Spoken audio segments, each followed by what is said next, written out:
I have never purchased Birkin bait and I will never be a target of the fake Birkin slayer, but I did once get scammed out of $30,000 trying to buy a Birkin bag. I'm in London on a date with this Indian man who is probably 30 years older than me. We were eating macaroons and having tea, and it was very clear that he was not a good fit for me. He seemed to be a little promiscuous. He was showing me videos of other women he had gone out with on his phone, like videos that they had sent him. We weren't looking for the same thing. But the conversation was interesting. He told me about some charity he had in India, and I'm always fascinated by like new people with different backgrounds. So after the date, it was clear there was never going to be a second date. We kept in touch on WhatsApp a little, and I think he followed me on Instagram. And he was telling me about this concierge he works with, this private concierge based out of the south of France. The guy's name was Nico.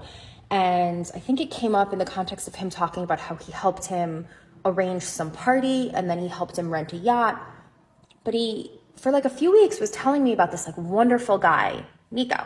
So he then tells me that Nico has a connection at the Hermes store in Paris and that he is able to get any bag like immediately. I have no purchase history. I do not have a sales associate.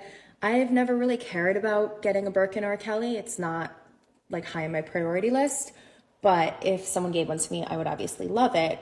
It's just not something I've ever like tried to get on my own. But since this opportunity came up and it seemed really easy, I was like, sure, I'll take one. So I picked out this like really bright blue one that I don't know the name of the color. It reminded me of like the ocean in the Bahamas. At the time I was like, living in the Bahamas. It was like the perfect Bahamas blue.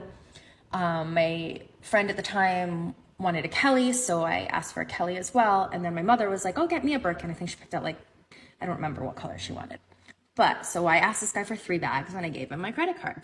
The charges came through as some furniture rental store in London.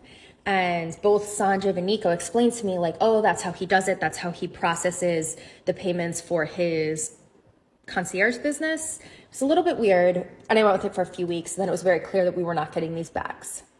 I tried to dispute it with my credit card when it was very clear that they were not going to refund me or produce these bags. And it took like 6 months of going back and forth to prove that I did not live in London. I did not have rental properties in London. I was not furnishing places in London. Like,